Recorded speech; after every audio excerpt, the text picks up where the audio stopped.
नमस्कार, जनसत्य न्यूज में आप सभी का स्वागत है। मैं हूं विवेक पाठक। चर्चा कर रहे हैं एक ऐसे मुद्दे पर जिसने सियासी गलियारों में एक नई चर्चाओं का दौर शुरू कर दिया है। जी हां, राजस्थान के कोटा में जिस तरह से उत्तर प्रदेश और बिहार के तमाम जो छात्र थे वो रह रहे थे, उनको लेकर आपको बता दें कि यूपी सरकार ने, प्रदेश सरकार ने बसें भेजकर अपने जो छात्र थे उन लोगों को वापस बुला लिया, लेकिन बिहार के छात्र अभी भी कोटा में फंसे हुए हैं। बिहार के मुख्यमंत्री नीतीश कुमार इस मुद्दे पर सफाई दे चुके हैं। वहीं बिहार के सूचना एवं जनसंपर्क विभाग के मंत्री नीरज कुमार ने यूपी सरकार के इस कदम पर सवाल उठाया है। बिहार के मंत्री नीरज कुमार ने हमसे बात करते हुए राज्य सरकार का पक्ष रखा और यूपी सरकार के कदम पर सवाल उठाया। उन्होंने लॉकडाउन का हवाला देकर बिहार के छात्रों को कोटा से नहीं निकालने पर अपनी राय भी रखी। नीरज कुमार ने कहा कि प्रधानमंत्री कह चुके हैं जो जहां है वहां वहीं रहे, ऐसे में छात्रों को कोटा से निकालने पर लॉकडाउन का उल्लंघन होगा। नीरज कुमार ने कहा कि आगरा के डीएम का बयान था कि एक बस में 25 बच्चे आएंगे, इस हिसाब से 75 मीटर की बस होनी चाहिए। ऐसी बस उन्होंने अभी तक नहीं देखी। उत्तर प्रदेश सरकार से उन्होंने ये भी सवाल किया कि 75 मीटर की कौन सी बस होती है, वो ये भी बताए। हम लोग तो अपने जीवन में कभी ऐसी बस देख नहीं पाए हैं।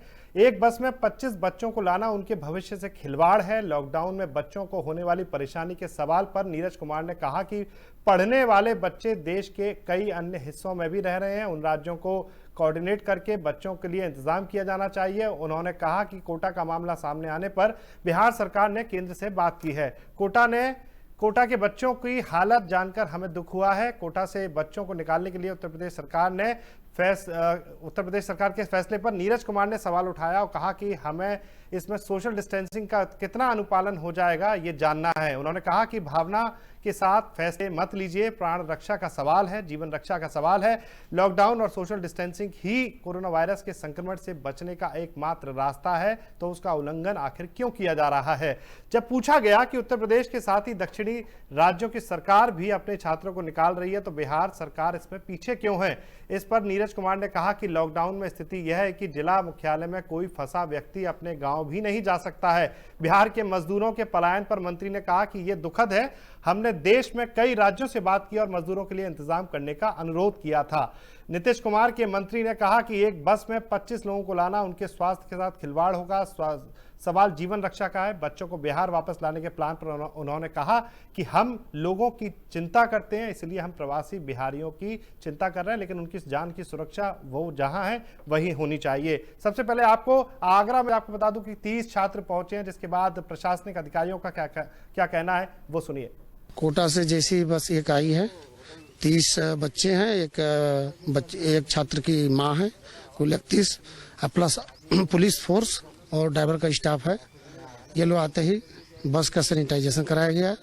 उसके बाद से प्रत्येक बच्चों के स्क्रीनिंग कराई गई डॉक्टर की टीम द्वारा होटल के अंदर। इसके बाद से इनको फ्रेश जिनको होना था फ्रेश हुए, टॉयलेट गए और उसके बाद उन लोगों को सूक्ष्म जलपान की व्यवस्था कराई गई, लंच पैकेट भी दिया गया। कहाँ गई, कितने? मैनपुरी इटावा साइड के बच्चे बताए गए। तो इसी मुद्दे पर हमारे साथ आज एक विशेष पैनल जुड़ा हुआ है। हालांकि बिहार से शुरू हुई इस राजनीतिक बयानबाजी का असर पूरे देश के अंदर देखने को मिल रहा है। हालांकि प्रधानमंत्री नरेंद्र मोदी ने भले ही देश में लॉकडाउन की व्यवस्था की हो और अपील की जा रही है कि लगातार लोग सोशल डिस्टेंसिंग का पालन करें, लेकिन कुछ एक मजबूरियां हैं जिसकी वजह से उत्तर प्रदेश सरकार ने ये फैसला लिया होगा और उसके बाद अपने छात्रों को राजस्थान से वापस अपने प्रदेश में बुलाने की तैयारी की, जिसमें कि पहले जो छात्र की खेप है, 30 छात्र आगरा पहुंचे और वहां पर उनका पूरा मेडिकल चेकअप कराने के बाद, ट्रेसिंग कराने के बाद उन्हें वापस अपने परिवारों को सौंपा जा रहा है, जहां पर उनको क्वारंटीन भी करके रखा जाएगा, ऐसा कहा जा रहा है। हमारे साथ इस पैनल में खास तौर से मैं सबसे पहले स्वागत करना चाहूंगा, हमारे साथ नितिन गुप्ता हैं, पूर्व राज्य मंत्री, बीजेपी नेता हैं, उत्तर प्रदेश से हमारे साथ जुड़े हुए हैं इस पैनल में। साथ ही साथ विनोद सिंह है, नेता कांग्रेस से हैं, और राघवेंद्र त्रिपाठी हैं, वरिष्ठ पत्रकार, लखनऊ से हमारे साथ जुड़े हुए हैं इन्हीं सब चर्चाओं को लेकर। अफजल अब्बास वरिष्ठ नेता हैं जेडीयू के, वो हमसे जल्दी जुड़ेंगे इस पैनल में डिस्कशन की तरह लिए। हम तब तक अभी तीनों के साथ अभी जो है चर्चा को जारी रखते हैं, उनसे शुरुआत करते हैं। सबसे पहला सवाल नितिन गुप्ता से मैं पूछना चाहूंगा। नितिन जी, जिस तरह से प्रधानमंत्री कह रहे हैं कि देश में लॉकडाउन है और सोशल डिस्टेंसिंग के लिए जो जहां है घरों में रहे, लेकिन उसके बावजूद भी उत्तर प्रदेश सरकार ने छात्रों को कोटा से वापस बुलाने का फैसला क्यों लिया? देखिए, जहाँ तक ये वापस बुलाने की बात है, प्रधानमंत्री जी ने कहा जो है जहाँ पर है वहीं रहे। अगर ये वापस बुलाने का कोई सरकार ने फैसला लिया है, तो उसके लिए उस राज्य की राज्य सरकार ज़िम्मेदार है। राज्य सरकार की कहीं न कहीं अनियमितताएँ, कमियाँ रही होंगी जिससे कि वो छात्र परेशान हो रहे होंगे, उनके अभिभावक परेशान हो रहे होंगे, परिवार के लोग परेशान हो रहे होंगे और परिवार के लोग परेशान हो रहे होंगे, बच्चों को परेशानी हो रही होगी। इसलिए ये फैसला अगर लिया है, तो ये इसलिए लिया गया है क्योंकि वहाँ के लोगों को अगर वहाँ की सरकारें उनकी सुरक्षा नहीं कर पा रही होंगी, उनकी खाने-पीने की व्यवस्था नहीं कर पा रही होंगी, तो फिर जब सरकार नकारा और नाकाम या नाकाम रही होंगी, सरकारें फेल रही होगी, जभी ये सरकार ने उत्तर प्रदेश सरकार ने फैसला लिया होगा। जहाँ तक मैं सुन रहा था कि डीएम साहब के लिए ये कहा गया कि 75 मीटर की बस कहाँ से आनी चाहिए, हम 75 मीटर की बस कहाँ से लेकर आएँ? इस जी। बात के लिए ये कहना चाहेंगे अगर माननीय जिलाधिकारी महोदय ने ये आदेश किया है कि सोशल डिस्टेंसिंग बनाई रखी जाए, एक बस में 25 से ज़्यादा बच्चे ना लाए जाएँ, तो ये फैसला अच्छा है, स्वागतपूर्ण है। क्योंकि जिस तरीके से ज़्यादा नज़दीकियाँ बढ़ने पर ये फैल रहा है, इससे परेशानियाँ बढ़ रही हैं, कब किसको हो जा रहा है, ये नहीं पता चल पा रहा है। अगर वो सोशल डिस्टेंसिंग कर रहे हैं, तो ये बात कोई गलत नहीं है, ठीक है। 75 मीटर की बस नहीं है, अगर कम चौड़ाई, कम लंबाई की बसें हैं, तो उसमें कम बच्चे आ जाएँगे, ज़्यादा बसें लग जाएँगी, उसमें बहुत ज़्यादा क्या डिफरेंस पड़ने वाला है? देखिए, डिफरेंस की बात तो ये है नितिन गुप्ता जी कि जिन स्थितियों में अभी हालात चल रहे हैं, लगातार कोरोना के जो पेशेंट्स हैं, वो जो संख्या है वो लगातार बढ़ रही है। ऐसी स्थिति में यूपी सरकार ने पहले चाहे वो मजदूरों के पलायन की बात हो तब भी इस तरह का स्टेप लिया, उसके बाद लगातार फिर ये जो दूसरा बड़ा फैसला है कोटा से सभी अपने छात्रों को वापस बुलाना। कानपुर, इटावा, औरैया तमाम जगह के लोग हैं जहां पर वो लोग वहां फंसे हुए छात्र, वो उन लोगों को वापस लेके आना। कहीं ना कहीं सोशल डिस्टेंसिंग इस पर जो डिस्टर्बेंस नहीं हो रही है, क्या लगता है लॉकडाउन के लिए चैलेंजेस खड़े नहीं हो रहे हैं? देखिए, लॉकडाउन के लिए ये कोई खास चैलेंजेस नहीं है कि सोशल डिस्टेंसिंग बनाने के साथ ही तो ये चीज़ की जा रही है।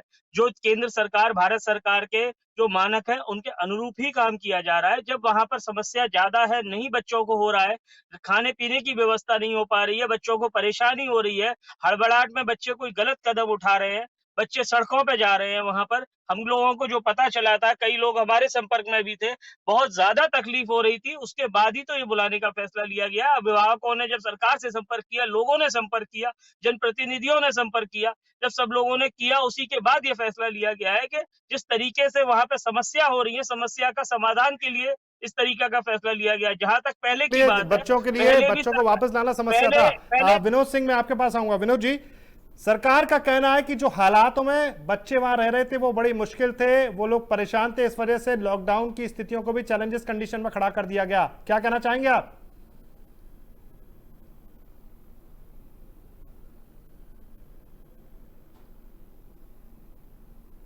विनोद जी से शायद बातचीत अभी मेरे ख्याल से संपर्क नहीं हो पा रहा है। मैं चलूंगा सीधे राघवेंद्र त्रिपाठी जी के पास में। राघवेंद्र जी, सरकार के इस फैसले को आप किस तरह से देखते हैं? जिस तरह से आप पूरा देखा जाए कि नरेंद्र मोदी जो देश के प्रधानमंत्री, उन्होंने अपील किया है कि हर स्थिति में, किसी भी स्थिति में लॉकडाउन को नहीं तोड़ा जाना चाहिए।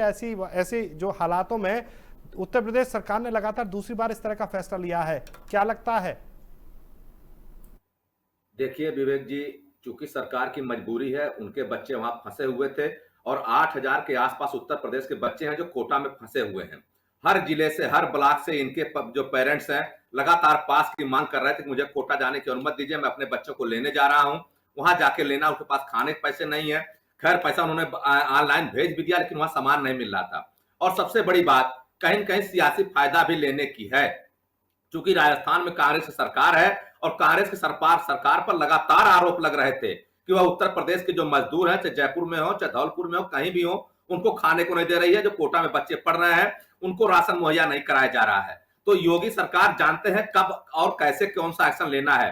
आपको याद होगा विवेक जी, जब दिल्ली में मजदूरों का पलायन हो रहा था, 2 दिन तक अफरा तफरी मची रही। यही योगी सरकार ने बसें लगाई, सबको घर भेजा और घर जाने से पहले जो मजदूर जिस गांव के थे, उस गांव के चाहे बाग में, चाहे प्राइमरी स्कूल में क्वारंटाइन सेंटर बनाया गया। 14 दिन तक वहां उनको रहना पड़ा। अगर वहां से नेगेटिव आए हैं तब अपने घर जा पाए हैं। और बच्चों के मामले में भी यही हो रहा है।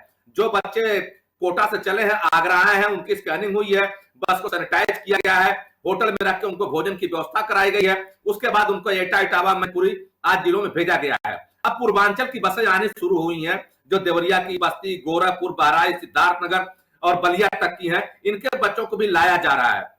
चूंकि इनके जो अभिभावक हैं लगातार डीएम की यहाँ, बीडीओ की यहाँ, तहसीलदार की यहाँ पास के लिए गिड़गिड़ा रहे थे कि पास दीजिए, कोटा जाना है। तो योगी ने निर्णय लिया कि हम इनको लाएंगे। हाँ, विपक्ष की बात अपनी जगह पर सही है। अगर बच्चे आ सकते हैं तो मुंबई से, पांडुचेरी से, तमिलनाडु से मजदूर क्यों नहीं आ सकते हैं? अब देखना होगा सरकार इस पर क्या सफाई देती है। लेकिन उत्तर प्रदेश के अलावा बाकी राज्यों की स्थिति बहुत ठीक नहीं है। मैं खुद उत्तर प्रदेश को देख रहा हूं, जिनके पास राशन कार्ड भी नहीं है, आधार भी नहीं है, उनको भी राशन 1 महीने का और 1,000 रुपए नगद यहाँ दिया जा रहा है। अगर यह स्थिति बाकी राज्यों में होती तो शायद पलायन की स्थिति नहीं बनती। लेकिन कहीं न कहीं कमियां हैं और योगी अपने नागरिकों को, अपने छात्रों को उन कमियों के बीच में नहीं रहने देना चाहते हैं। हाँ, लॉकडाउन का जरा उल्लंघन हो रहा है, लेकिन सोशल डिस्टेंसिंग का पालन करने की सरकार पूरा कोशिश कर रही है।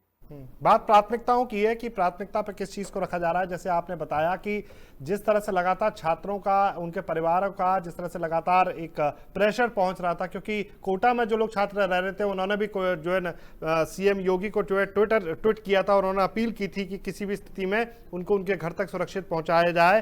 तो जो हालात है उसमें एक बहुत एग्रेसिव डिसीजन जो है भले ही लॉकडाउन पीरियड में लिया हो योगी सरकार ने, लेकिन उसका एक मकसद जिस तरह से राघवेंद्र त्रिपाठी जी ने बताया। लेकिन विनोद जी, आपसे अभी संपर्क नहीं हो पाया था, लेकिन सबसे बड़ी बात राघवेंद्र त्रिपाठी जी ने कहा कि यहां पर राजनीति भी हो रही है।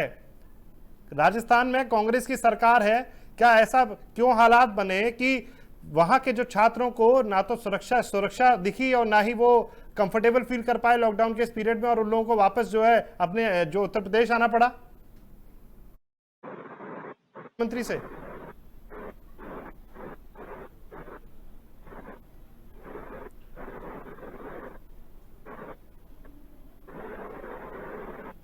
विनोद जी, आवाज आ रही है आप तक?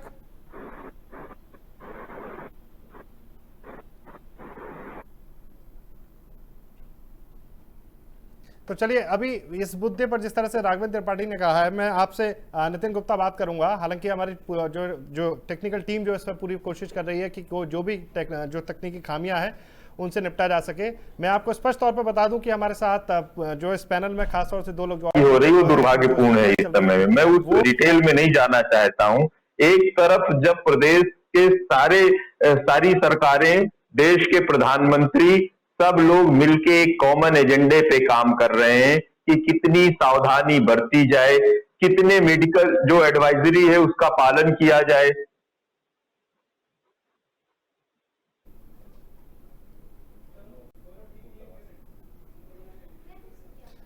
कोई तकनीकी कारण की वजह से जो है जो विनोद जी की आवाज़ जो है ठीक तरह से नहीं पहुंच पा रही है। तो हमारे साथ इस वक्त पैनल में राघवेंद्र त्रिपाठी और नितिन गुप्ता, पूर्व राज्य मंत्री उत्तर प्रदेश सरकार, हमारे साथ जुड़े हुए हैं। नितिन जी, मैं आपके पास आऊँगा।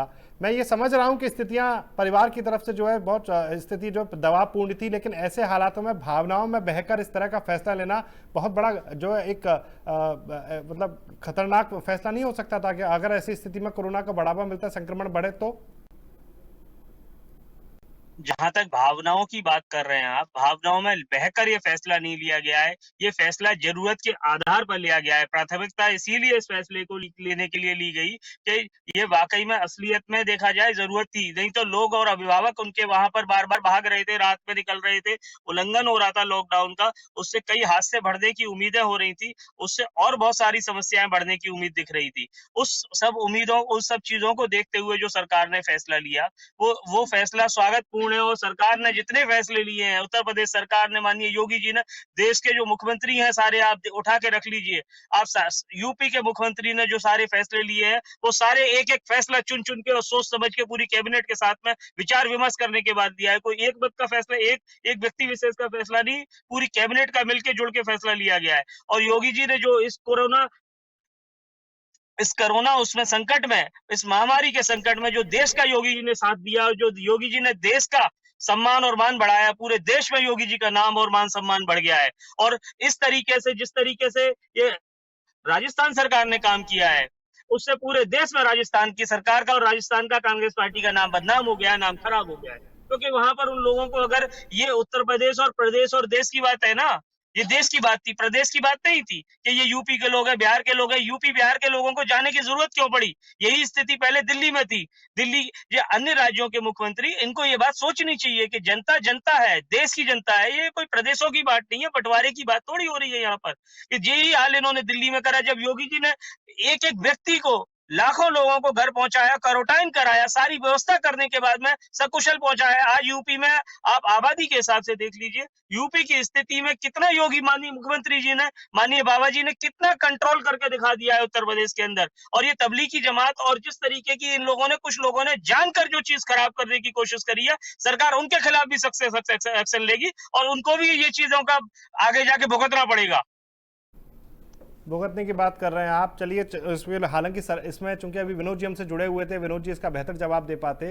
तकनीकी कारणों से अभी उनसे संपर्क करने की हमारी जो टेक्निकल टीम पूरी कोशिश कर रही है, तो एक इसका पक्ष निकल के आता जो आप बात कर रहे हैं। लेकिन मैं राघवेंद्र त्रिपाठी जी के पास ही जाऊंगा, उनसे पूछूंगा, राघवेंद्र जी जो हालात हैं, क्या ये बात सही होगी? जैसे आपने भी कहा कि राजनीतिकरण हुआ है इस मुद्दे पर भी, तो पहले दिल्ली में अरविंद केजरीवाल सरकार के जो है खासतौर से कहा गया कि भाई उन्होंने पलायन होने क्यों दिया। उसके बाद मजबूरी हुई कि जो है मोदी को, योगी सरकार को जो इस तरह से उनको जो है एक ट्रैवल जो कॉस्ट जो देना पड़ा, और वहां पर सुरक्षित वहां से लोगों को अपने घर तक पहुंचाने के लिए उन्हें बस देनी पड़ी। और अब सेम स्थितियां जो है कोटा के साथ में है। राजस्थान सरकार ने इस पर बहुत कड़ी और तीखी प्रतिक्रिया क्यों नहीं की? क्यों नहीं उन्होंने कहा कि इस स्थिति में वो नहीं चाहते कि राजस्थान से किसी को भी बाहर नहीं जाने देना चाहते, वो उनके हाथ में था फैसला? जी बिल्कुल विवेक जी, पहली बात तो जानना होगा कि जो कोटा में बच्चे फंसे थे मजदूर नहीं थे, पढ़े लिखे परिवार थे, संपन्न परिवारों के हैं। 3 लाख से 5 लाख रुपए आर्थिक सालाना फीस देने की हैसियत में है।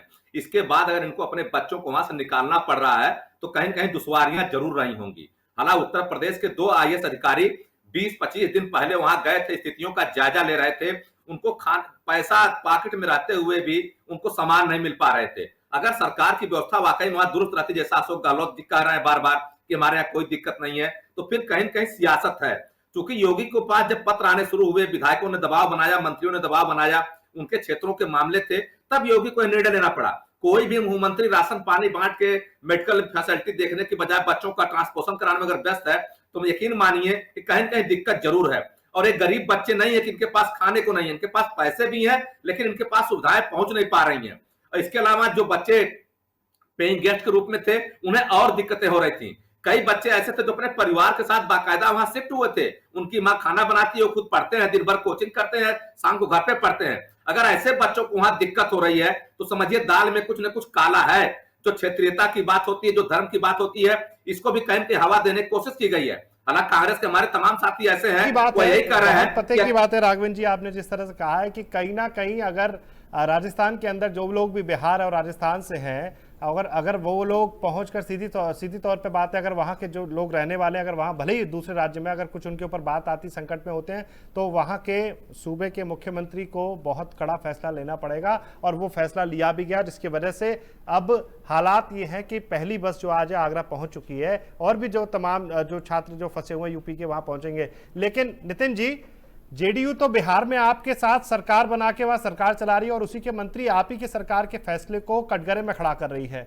ऐसी स्थिति में कैसे लड़ेंगे जब लॉकडाउन खुल जाएगा, कोरोना से मुक्ति मिल जाएगी? बिहार में आने वाले समय में चुनाव भी है, 2 सुर अभी से दिखने लगे हैं। गठबंधन का फैसला राष्ट्रीय नेतृत्व के हाथ में रहता है, और जहां मिलके चुनाव लड़ने की बात है, जनता दल यूनाइटेड से अगर हमारे गठबंधन है और सरकार चला रहे हैं, तो आगे भी चला लेंगे। जब पहले चलाई है तो आगे भी चला लेंगे। और ये राज्यों का मामला है, बिहार और यूपी का मामला है, ये केंद्रीय नेतृत्व इसका फैसला लेता है। वो जो भी होगा होता रहेगा, उसमें एक अलग बात है। राजस्थान सरकार ने जिस तरह की कोई लापरवाही बरती होगी उसकी अलग बात है। हालांकि हमारे साथ, मैं फिर कह रहा हूं कि हमारे साथ पैनल में जुड़े हुए थे विनोद सिंह जी, नेता कांग्रेस, लेकिन अभी उनसे बातचीत नहीं हो पा रही है। हमारी पूरी टेक्निकल टीम लगी है उनसे उनका पक्ष जानने के लिए। लेकिन बिहार सरकार के मंत्री की क्या वजह रही होगी कि उन्होंने उत्तर प्रदेश सरकार के इस फैसले को सिर्फ इसलिए काउंटर कर दिया और उसको सवालों के घेरे में खड़ा कर दिया क्योंकि वो लोगों ने अपने छात्रों को अभी तक बुलाना ही सही नहीं समझा है? वो लोग सीधी तौर पर जो है मोदी के फैसले को सही बता रहे हैं और योगी के फैसले को संशय पर खड़ा कर रहे हैं। ऐसा क्यों? देखिए, कुछ एक फैसले व्यक्ति विशेष के लिए हुए होते हैं, पार्टियों के नहीं होते हैं। इससे हम लोग इसको इतने लंबे स्तर पर ले जाएं, ये अभी मुमकिन भी नहीं है और इसकी अभी जरूरत नहीं है। किसी व्यक्ति विशेष या बिहार के मंत्री ने अगर कोई फैसला लिया है या कोई बयान दिया है तो वो उनका निजी बयान भी हो सकता है, क्योंकि राष्ट्रीय स्तर पर और राजनीतिक दल की बात करें तो तो निजी कैसे राष्ट्रीय कह स्तर सकते हैं पर और नितिन जी? राजनीतिक इस बयान को आप निजी कैसे कह सकते हैं? वो तो बिहार के छात्रों के ऊपर बात कर रहे थे ना, तब उनसे जब काउंटर क्वेश्चन किया गया तब उन्होंने बोला कि बिहार उत्तर प्रदेश की सरकार जो भी फैसला ले रही है वो ठीक नहीं है। देखिए, इस पर हम दोबारा कहना चाहेंगे, इस पर हम बहुत ज्यादा नहीं जाना चाहेंगे। बिहार के मंत्री ने जो फैसला लिया है या जो भी बयान दिया है वो उनका निजी बयान है या सरकारी की आधिकारिक बयान है। इस पर हम अभी नहीं जाना चाहेंगे। अभी हम बात जिस पर कर नितिन रहे जी हैं, बात समझिए, चुनावों से ठीक पहले दो सुर आना, और खास तौर से मैं हो सकता है कि उन्होंने जो भी स्थितियां बताई हो लॉकडाउन के ऊपर बात की है, लेकिन निशाना तो सीधी तौर पर उन्होंने यूपी सरकार के ऊपर डाला। और क्या ऐसा भी मुमकिन है, मैं राजेंद्र त्रिपाठी जी से भी इसका जवाब चाहूंगा। राजेंद्र जी आप इसका जवाब दीजिएगा, आप एक समीक्षक के तौर पर हमसे जुड़े हुए हैं, कि क्या ऐसा है कि बिहार सरकार इसमें कुछ बढ़कर फैसला नहीं ले पा रही है आगे, वो इसमें एग्रेसिवली, जिस तरह से योगी सरकार ने ये बहुत पॉजिटिव जिस तरह से आपने अप्रोच बताया कि क्योंकि राजस्थान में लोग सुरक्षित नहीं थे, वो लोग अच्छे परिवार से थे, उसके बावजूद भी वो सुरक्षित महसूस नहीं कर रहे थे, ऐसी स्थिति में बिहार क्या इतना सक्षम नहीं हो पा रहा है? इसी वजह से वो उत्तर प्रदेश सरकार के इस फैसले को जो है कटघरे में खड़ा कर रहा है, ऐसा माना जा सकता है क्या? देखिए विवेक जी, चूंकि योगी ने अपने बच्चों को लाना शुरू किया है, कहीं कहीं बिहार से आगे तो निकल गए हैं। बिहार के जो छात्र यहाँ पढ़ रहे हैं कोटा में, उनके परिवार दबाव बना रहे हैं, सियासत वहां भी गर्म हो रही होगी, तो अपने बचाव में बिहार सरकार को कुछ ना कुछ कहना पड़ेगा। हाँ, इतना जरूर है कि योगी ने क्या फैसला अपने मन से लिया है। अगर अपने मन से फैसला लिया है विवेक जी, फिर राजस्थान सीमा में उत्तर प्रदेश की बसें प्रवेश भी नहीं कर पाती। अगर वहां के मुख्यमंत्री नहीं चाहते, हर जगह लॉकडाउन है, एक दूसरे जिले की सीमा जब पार करना मुश्किल है, बात है, यही मैंने भी कहा, यही मैंने भी सवाल उठाया कि वो चाहते तो मना कर सकते थे, वो उनके लिए सुविधाएं करते, लेकिन ऐसा नहीं किया राजस्थान सरकार ने। तो कहीं कहीं राजस्थान सरकार की भी सहमति थी कि वहां की बसें आए, बच्चों को ले जाएं। अगर बिहार सरकार के नीतीश कुमार या उनके मंत्री चाहते कि उनके स्टेट के बच्चे यहां से जाएं, तो उन्हें बसें भेजनी पड़ेगी, संसाधन के इंतजाम करने पड़ेंगे, और इसमें लगता है खर्च। क्योंकि उत्तर प्रदेश से कोटा नजदीक है, अगर बिहार बच जाएगी तो खर्चा बहुत आएगा, संसाधन की भी जरूरत पड़ेगी, मैन पावर की भी जरूरत पड़ेगी। और जिस तरह से वहां मेडिकल की सिचुएशन है, उसको देखते हुए लगता है कि अभी बिहार सरकार वेट एंड वॉच की स्थिति में थी। हालांकि बिहार में उत्तर प्रदेश से कम मरीज हैं, उसके बाद भी बिहार सरकार पता नहीं कैसे चूक गई, अपने बच्चों को नहीं ला पाई।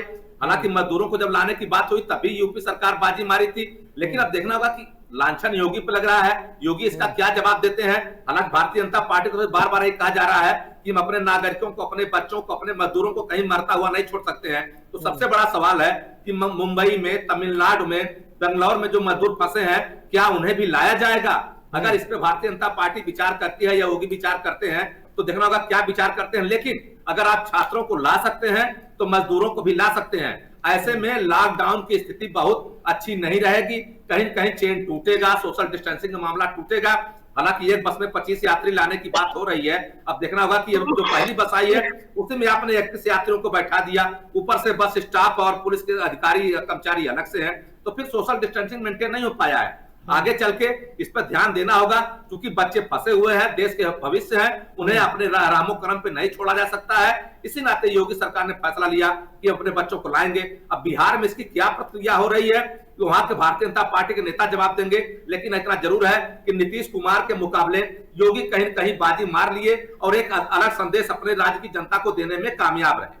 बिल्कुल सही बात है, क्योंकि ये बात तो मानना होगा, जैसे आपने कहा इस बात को कि ये मजदूर और जो है गरीब तबके के लोग नहीं थे, जो लोग बच्चे वहां पढ़ रहे थे वो एक अच्छी फीस देके वहां रहते हैं, और ऐसी स्थिति में पैसा जेब में होते हुए भी जब वो सुरक्षित महसूस नहीं करेंगे तो राजस्थान सरकार की तरफ से एक बड़ी एक खामियां मान सकते हैं। क्योंकि अगर खामी नहीं होती तो वो इस फैसले पर जाना कि वो लोग अपने, उनकी तरफ से जिस तरह से हमें सुनाई दिया कि बयान आया कि भाई आप जो जिस राज्य के लोग बच्चे यहाँ पढ़ रहे हैं वो लोग राज्य से, राजस्थान से लोगों को ले जा सकते हैं वापस, ये बहुत बड़ी बात है। और जिस तरह से योगी सरकार ने इस फैसले पर जो अमल किया है, बसेस आना शुरू हो चुकी हैं, स्टूडेंट्स जो लोग वहां रह रहे थे वो लोग वापस आना शुरू कर चुके हैं। नितिन जी से मैं बात करूंगा। नितिन जी, अब बिहार के अंदर जिस तरह से एक दबाव बना है, और ये माना जा सकता है कि भले ही आप सरकार में उनके साथ सहयोगी हैं बिहार के अंदर, लेकिन कहीं ना कहीं राजनीतिकरण वहां से भी शुरू हुआ।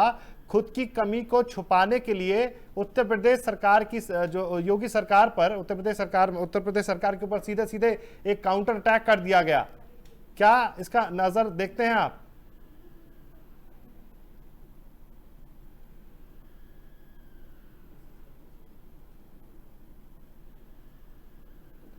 तो चलिए, अब चूंकि हमारे पास समय भी बहुत कम है, मेरे ख्याल से नितिन जी के साथ भी कोई टेक्निकल फॉल्ट आ रहा है, तो मैं राघवेंद्र त्रिपाठी जी से ही आपके पास चलता हूँ। राघवेंद्र जी, हमारे साथ लोग जुड़े हुए हैं, तमाम वो बातें निकल के आ रही हैं। हमारा मकसद इस देश से कोरोना को हटाने का लेकर है, लेकिन हालात जो जिस तरह से बन रहे हैं, इस पर भी राजनीति, चाहे वो राजस्थान सरकार की हो, चाहे वो बिहार सरकार की हो, राजनीति क्यों? देखिए, भारत की जो सबसे मूल समस्या राजनीति है, और राजनीति यहाँ की अच्छाई है। हर बात में अगर राजनीति न हो तो फिर उसको कोई मायने भी नहीं रहते हैं। अगर आप कोरोना के मरीज ढूंढते हैं, उसमें भी एक जात, संप्रदाय, धर्म के लोग अगर उत्तर भारत में देखा जा रहा है, तो निश्चित तौर पर राजनीतिक फायदा लेने की कोशिश होती है। और यहाँ तो राजनीति ऐसे ऐसे मुद्दों पे होती है जिसकी आप कल्पना नहीं कर सकते हैं। और राजनीति की देन है कि कोरोना आज इतनी व्यापक पैमाने पे है। कहीं पे मस्जिद में ताले डाले जा रहे हैं, तो कहीं कोई राज्य अपने राज्यों में छूट दिए बैठा है। तो अलग अलग मापदंड अपनाए जा रहे हैं। हालांकि प्रधानमंत्री मोदी की लगातार कोशिश यही है कि लॉकडाउन का पूर्णतया पालन किया जाए, लेकिन अपने अपने हिसाब से उसमें सहूलतें दी जा रही हैं। अगर देवगौड़ा शादी कर सकते हैं तो उस पर उतना हंगामा नहीं मचता है, लेकिन अगर आप उत्तर प्रदेश में 5 रोज नमाज पढ़ते हैं तो कहीं हंगामा मच जाता है।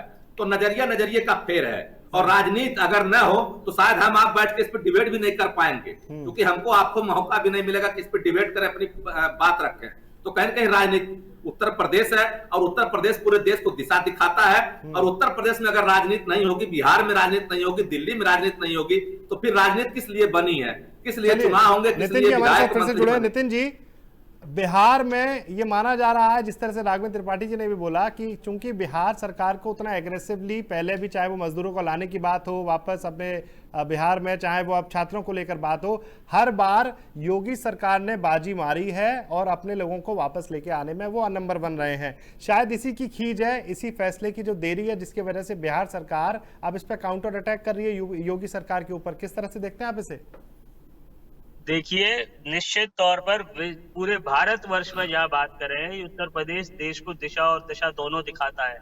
आबादी के हिसाब से नंबर 1 राज्य है। और अगर कोरोना वायरस की बात करें, इस पर काबू पाने की बात करें, इसके वर्कआउट की बात करें, तो माननीय योगी जी ने, मुख्यमंत्री जी ने उत्तर प्रदेश में, पूरे देश में अगर मुख्यमंत्रियों को देखा जाए तो पूरे देश के मुख्यमंत्रियों में नंबर 1 स्थान हासिल कर लिया है। और ये बात निश्चित तौर पर बनती है कि योगी जी ने जो काम करके दिखाया है।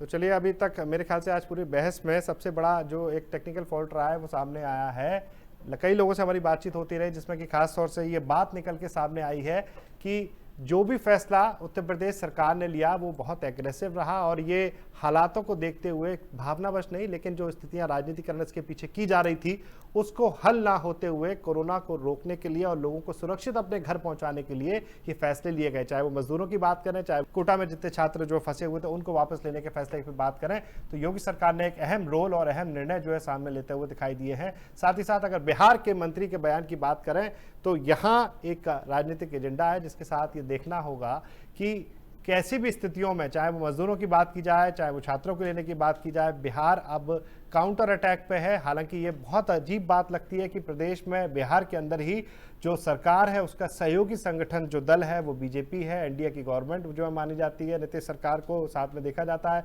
ऐसी स्थिति में बिहार में जो भी हालात हैं वो देखना होगा। लेकिन राजस्थान के अंदर जिस तरह से ये फैसला लिया गया, उसके बाद राजस्थान सरकार ने जो बहुत ही जो साउंड लेस तरीके से लोगों को वहां से जाने भी दिया, वो कहीं ना कहीं राजस्थान सरकार के ऊपर भी सवाली निशान खड़ा कर रही है। तो ये तमाम मुद्दे पर हमने जिस तरह से चर्चा की है, लोगों को समझना होगा कि अभी हमारे लिए देश में लॉकडाउन है, और लॉकडाउन के लिए अंदर जिस तरह से हम सोशल डिस्टेंसिंग का पालन करेंगे, रहेंगे, तो हमारे देश से कोरोना को हम हरा सकते हैं और जीत सकते हैं। राजनीतिकरण चाहे जो भी हो, जैसी भी स्थितियों में हो, सरकार जो फैसला लेगी वो देश और राज्य के जनता के लिए बेहतरी के लिए होगा। मेरी सभी लोगों से अपील है, और ये चाहे राजनीतिक संगठन ही हो, कोरोना इस वक्त महामारी है, देश के अंदर नहीं दुनिया के अंदर इसने तबाही मचाई हुई है, लाखों करोड़ों जिंदगियों पर बनकर आई हुई है। ऐसी स्थिति में यहाँ राजनीति नहीं होनी चाहिए। हमें सभी लोगों को अपने देश के नागरिकों की सुरक्षा के ऊपर कड़े फैसले अगर लेने पड़े तो लें, और उसको मानने के लिए देश की जनता भी तैयार रहे। हमारे साथ ये विशेष पैनल जुड़ा, खासतौर से पूर्व राज्य मंत्री नितिन गुप्ता, आपका बहुत बहुत स्वागत है,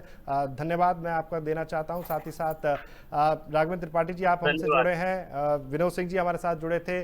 वो उन सभी का जो है बहुत बहुत धन्यवाद। आपने बहुत महत्वपूर्ण जानकारी हमारे दर्शकों तक पहुंचाई है। लेकिन जिस तरह से जो फैसले लिए जा रहे हैं, इसमें आम जनता के बीच में ये बहुत समझना ज़रूरी है, जानकारी जाना ज़रूरी है कि भावनाओं के साथ इस तरह की स्थितियों में सामने ना निकालें। चाहे फैसला जाए सरकार तक की बात है तो सरकार इसमें जो सक्षम जो संभव प्रयास होगा वो करेगी। जिस तरह से उत्तर प्रदेश सरकार ने फैसला लिया भी और छात्रों को वापस लेके आई, चाहे वो मजदूरों को वापस लेने की बात हो, उत्तर प्रदेश सरकार ने कड़े फैसले के बीच में एक और कड़ा फैसला लिया और उसका एक असर भी सामने देखने को मिल रहा है। लेकिन चाहे स्थितियों को दूसरे पट्टे पर बात करें तो शायद हो सकता है कि चाहे कोई और राजनीतिक संगठन है जिस पर राजनीतिकरण किया जा सकता हो, लेकिन अभी सभी राजनीतिक दलों से हमारी एक बार फिर से अपील है जनसत्य न्यूज़ की तरफ से कि इस पर अभी राजनीति ना हो। कोरोना एक महामारी है, इसको खत्म करना है, इससे लड़ना है, उससे जीतना है, ये हमारी प्राथमिकता होनी चाहिए। अगर आपको हमारी ये बहस पसंद आई हो तो आप इसे लाइक और शेयर जरूर कीजिएगा।